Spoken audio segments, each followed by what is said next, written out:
মামলা নিয়েছে লাইটকে বারুইপুরের অপরাধ পুলিশ 4টি এফআইআর করেছে।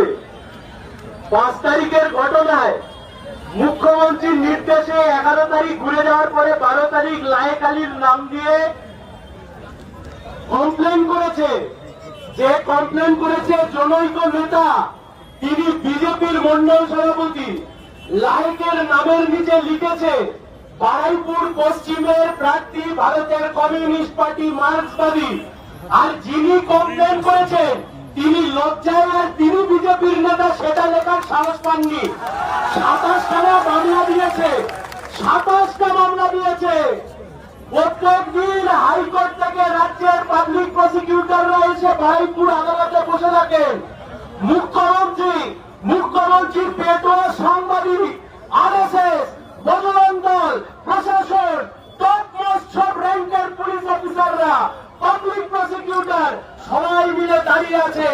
একটাই কাজ, লায়েক আলীকে যেমন ভাবে খুশি আটকে রাখা যেতে হবে। আমরা খালি একটাই কথা বলতে পারি, তুমি ঘুঘু দেখেছো, তুমি ফাঁস দেখোনি।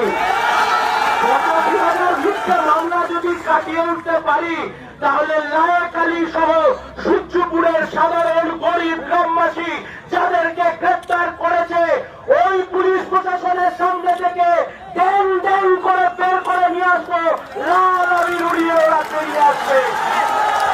গতকাল আদালতে দাঁড়িয়ে ওরা বলেছিল সব মামলার সংযুক্তিকরণ করতে হবে, সব মামলাকে এক জায়গায় নিয়ে আসতে হবে।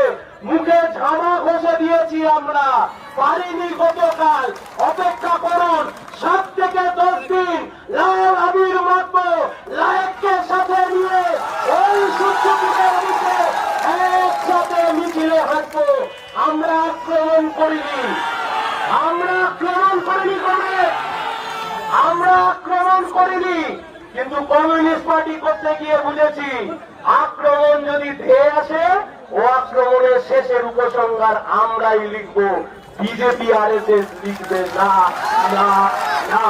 পাবলিক প্রসিকিউটর অনেক কিছু বলেছে, শুধু 10 সেকেন্ড বলে দিচ্ছি। এমন আভাব মনে হচ্ছে যেন ইরান আর আমেরিকার যুদ্ধ, সব কিছুর জন্য লায়েক আলী দায়ী।